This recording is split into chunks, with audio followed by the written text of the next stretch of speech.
জয় নিতাই, জয় গৌর, জয় জগন্নাথ। আজ আপনাদের সাথে কিছু কথা ভাগ করে নেব বলে এলাম।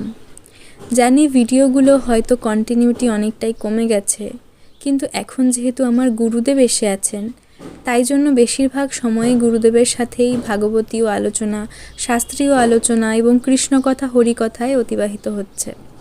সেভাবে ফোন নিয়ে বসার সময় বা ভিডিও বানানোর দিকে সময়টা আমি ঠিক দিতে পারছি না, কিন্তু তাও চেষ্টা করছি যেই সেবাগুলোই হোক না কেন সেটার ছোট ছোট শর্টস শেয়ার করার।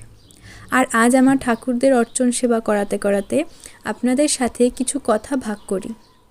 আমরা সবাই নিজের নিজের গৃহ মন্দিরে নিজের আরাধ্য ভগবানের সেবা করি, এবং সেবার যে কী সুখ সেটা কিন্তু একমাত্র যে সেবক সেই বুঝতে পারে।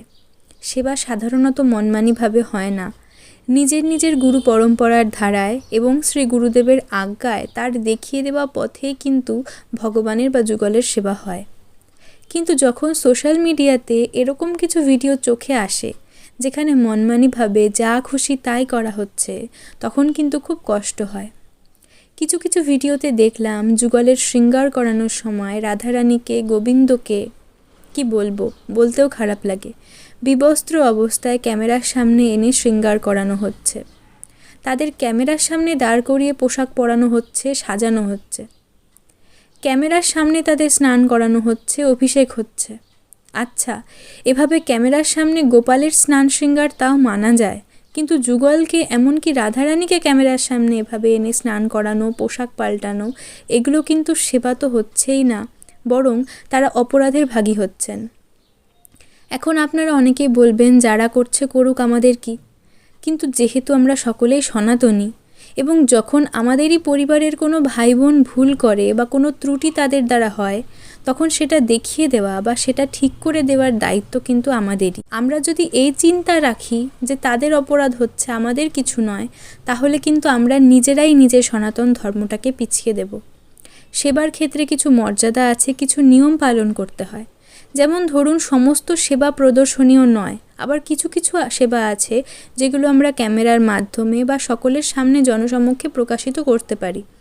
যেমন ধরুন, আরতি করা, কীর্তন করা। কিন্তু কিছু কিছু সেবা আছে যেগুলো অত্যন্ত গোপনীয় বা আভ্যন্তরীণ সেবা, যেমন স্নান শৃঙ্গার, ভোগ নিবেদন, শয়ন দেওয়া। বা যদি একান্তই আপনাকে এই জিনিসগুলো দেখাতেই হয় ক্যামেরার সামনে, তাহলে সেটা মর্যাদার মধ্যে রেখে দেখানোটাই ভালো। যেমন যুগলকে বস্ত্র ধারণ করিয়ে অভিষেক করানো, এবং যখন শৃঙ্গার করাবো তখন যেন অন্তত পোশাকটা পরিয়ে তারপর ক্যামেরাটা অন করে শৃঙ্গার করতে বসি। যদি আমরা সঠিক বিধিতে সেবাগুলো না করি, তাহলে কিন্তু সেবার যে ফল বা সেবার যে সুখ, সেটা থেকে তো বঞ্চিত হবই, বরং উল্টে অপরাধের ভাগী হয়ে যাব। আজকে যে কথাগুলো বললাম সেগুলোতে কেউ খারাপ পাবেন না, কাউকে উদ্দেশ্য করে এই কথাগুলো বলা নয়, কিন্তু সেবার পূর্বে তার যথার্থ বিধি বা নিষ্ঠা গুরুদেবের থেকে জেনে নেওয়া কিন্তু আমাদেরই কর্তব্য। জয় নিতাই, জয় গৌর, জয় জগন্নাথ।